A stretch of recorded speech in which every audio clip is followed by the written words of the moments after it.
আজ থেকে প্রায় 40 বছর আগের কথা। ঘটনাটি খুলনা এলাকার কোনো এক গ্রামের। যাদের সাথে ঘটনাটি ঘটেছিল তাদের ছেলে ঠিক যেভাবে বলেছেন আমাকে, আমি তার মতো করে আপনার সামনে বলবার চেষ্টা করছি। আমার বাবা পোস্ট অফিসে চাকরি করতেন, আমার মা গৃহিণী ছিলেন। আমাদের গ্রাম থেকে বাবার অফিস 20-22 কিলোমিটার দূরে। যাতায়াতের একমাত্র রাস্তা নদীপথ। বাবার ওখানে নতুন পোস্টিং হয়েছিল। কয়েকদিন অফিস করবার পরপরই বাবা গ্রামের বাড়িতে এসে একদিন করে থেকে যেতেন। বাবার মুখে বেশ কয়েকবার শুনেছিলাম তার ওই নতুন কর্মস্থলটা নাকি খুবই সুন্দর পরিবেশ। আমার আর মায়ের মাঝে মাঝে ইচ্ছে জাগতো যে একটু ওই বাবার নতুন অফিসটা থেকে কিছুদিন ঘুরে আসি, দেখে আসি পরিবেশটা কেমন। বাবার কাছে ইচ্ছের কথা জানাতেই তিনি বললেন, ঠিক আছে, আগামী সপ্তাহে তোমাদেরকে নিয়ে যাব। যথারীতি আগামী সপ্তাহে বাবা ফিরে এলেন এবং একদিন থেকে তার পরদিন আমাদেরকে নিয়ে তার নতুন কর্মস্থলের দিকে রওনা দিবেন। কথাবার্তা সব ফাইনাল। একটা কথা বলে রাখি, যত যাই হয়ে যাক বাবাকে কিন্তু শনিবার সকাল 8টার মধ্যে অফিসে পৌঁছাতেই হয়। তাই বাবা নিয়ম করে শুক্রবার সন্ধ্যা বা রাতের ভেতরেই তার সার্ভিস কোয়ার্টারে উপস্থিত হয়ে যেতেন। আমরা সেদিন বিকালের একটু আগেই, মানে মোটামুটি দুপুরের খাওয়া দাওয়া করে যাত্রা শুরু করি। আমরা যেদিন যাত্রা করি সেদিনও ছিল শুক্রবার। সবকিছু গুছিয়ে টুছিয়ে আমাদের গ্রামের বাড়ি থেকে বেরোতে বিকালটা পার হয়ে গিয়েছিল। আমাদের গ্রাম থেকে নৌকার ঘাট মাত্র 1.5 কিলোমিটার। আমি, বাবা ও মা হাঁটতে হাঁটতে ঘাটে পৌঁছালাম। সম্ভাবনা ছিল সন্ধ্যার অন্ধকার নামার আগেই নৌকাতে উঠে পড়ব, কিন্তু ঘাটে যেয়ে দেখলাম কোনো নৌকা নেই সেখানে। অনেকক্ষণ চুপচাপ বসে রইলাম নৌকার অপেক্ষায়। কোনো মানুষও নেই, কোনো নৌকাও নেই, কোনো কিছুরই দেখা নেই। সন্ধ্যা ঘনিয়ে এলো। ওপার থেকে শিয়ালের হুক্কা হওয়া আওয়াজ কানে ভেসে আসছে। নদীর পানির স্রোতের ওই ঝাপটার যে বাড়ির শব্দটা, সেটাতেও যেন চারিদিকটা কেমন উথাল পাথাল করছে। মাঝে মাঝে কোথা থেকে যেন মৃদু ঠান্ডা হাওয়া পায়ের উপর দিয়ে বয়ে যাচ্ছে। আমার বয়স তখন 10-11 বছর হবে। আমার মনের ভেতরে কেমন যেন অদ্ভুত অনুভূতি হচ্ছে। হঠাৎ নদীর ভেতর থেকে কিসের একটা আলো দেখতে পেলাম। আলোটি যেন আস্তে আস্তে আমাদের দিকে এগিয়ে আসছে। বেশ কিছুটা সময় পর ওই আলোটি যখন আমাদের সামনে এলো, তখন দেখলাম একটি সুন্দর নৌকা, যার মাঝিটা একটু ভারী গলায় আমাদেরকে বলল, আপনারা কোথায় যাবেন? বাবা ঠিকানা বললেন। মাঝি বলল, হ্যাঁ যাব, কিন্তু 3 জনের ভাড়া কিন্তু 15 টাকা দিতে হবে। বাবা বললেন, ঠিক আছে চলো।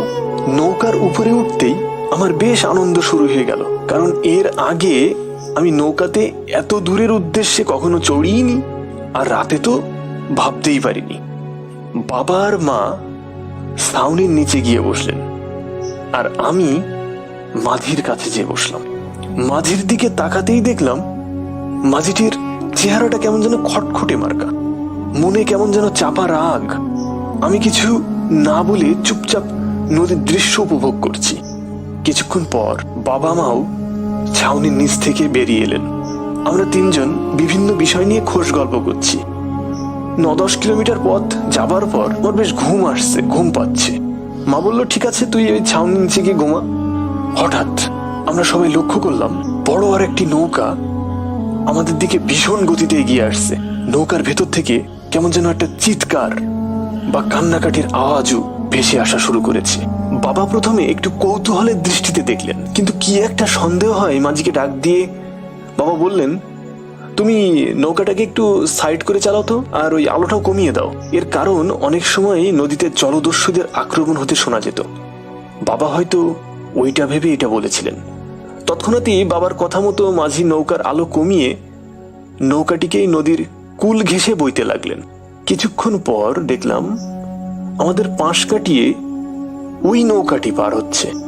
ভালো করে লক্ষ্য করে দেখলাম ওই নৌকাতে নতুন বর বউ এবং সুন্দর পোশাক পরা অনেক মানুষজন।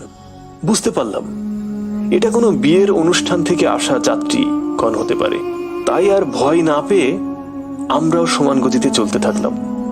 বেশ কিছুটা পথ যেতেই হঠাৎ করে বরযাত্রীবাহী ওই নৌকাটি কাত হয়ে ডুবে যেতে লাগলো। কয়েক সেকেন্ডে সব শেষ। ওই নৌকাটি সম্পূর্ণ নদীগর্ভে তলিয়ে গেল। সাথে সাথে আমার বাবা এবং আমাদের নৌকার মাঝি নদীতে লাফিয়ে পড়লেন। অনেকক্ষণ খোঁজাখুঁজি করেও বাবা ওই সমস্ত যাত্রীর কাউকে কোথাও দেখতে পেলেন না। আমি এবং আমার মা জড়সড় হয়ে বেশ ভয় পাচ্ছি। হঠাৎ করে বাবা দেখলেন আমাদের নৌকার ওই মাঝিটাকে আর কোথাও পাওয়া যাচ্ছে না। বাবা চিৎকার করে ওই লোকটিকে মাঝি মাঝি করে ডাকতে থাকলেন, কিন্তু তার কোনো হদিশই মিলল না। অনেক কষ্টে বাবা নৌকাতে উঠে এলেন। আমরা দেখলাম এখানে যে কিছুক্ষণ আগে এত বড় একটা দুর্ঘটনা ঘটলো তার কোনো চিহ্নই নেই, এমনকি কারোর কোনো টু শব্দটিও পাওয়া যাচ্ছে না। আমরা প্রচন্ড ভয় পেলাম। আমার বাবা নৌকার বৈঠা বাইতে পারতেন না, তবুও বৈঠাটি হাতে নিয়ে অনেক চেষ্টার পর নৌকাটি তীরে ভিড়ালেন। ওই রাতে আমরা কোনো এক গ্রামে এসে পৌঁছালাম। গ্রামের কিছু লোক আমাদেরকে দেখতে পেয়ে কাছে এগিয়ে এলেন। তারা জানতে চাইলেন আমরা এখানে কেন, আমরা এখানে কি করছি, আমরা কোথাও যাব কিনা। বাবা ওনাদেরকে সবকিছু খুলে বললেন যে এই এই ঘটনা। ওদের ভেতর একজন বললেন যে আজ থেকে প্রায় 1 বছর আগে ওইখানে এক বরযাত্রীবাহী নৌকা নাকি ডুবে গেছিল। সেই নৌকার সব যাত্রী নাকি মারা গেছিল, শুধু মাঝি বেঁচে ছিল। ওই মাঝি আবার ওই মৃতদের গা থেকে গহনা টহনা ইত্যাদি চুরি করে বাড়ি চলে আসছিলেন। হঠাৎ পথের মাঝেই কোনো এক কায়দায় সেও নাকি মারা যায়। কে কিভাবে যে মাঝিকে মেরে রেখে গেছিল তা কেউ বুঝতে পারিনি। ওই মাঝির বাড়িটাও নাকি ওই গ্রামেই ছিল। ওই সমস্ত কথা শুনে আমরা প্রচন্ড ভয় পেলাম, আর রাতে নৌকায় যাতায়াত করবার শখ চিরকালের মতো হারিয়ে গেল। আজও সেই দিনের কথা আমার চোখে ভাসে। সেই আর্তনাদ, হাহাকার আমার কানে মৃদু সুরে বাজতে থাকে। বাবা আর বেঁচে নেই, কিন্তু সেই করুণতা, নিঃসঙ্গতা, অসহায় মুহূর্তটা আজও আমার মাঝে দাগ কেটে রেখে যায়। আজও মাঝে মাঝে ঘুম ভাঙিয়ে দিয়ে যায়। ঘটনাটি ঘটেছিল খুলনার কোনো এক গ্রামে, আর নদীর নাম ছিল পশুর নদী। আজও হয়তো ওরকম রাতে দেখা মিলতে পারে কোনো একটি বরযাত্রীবাহী নৌকা।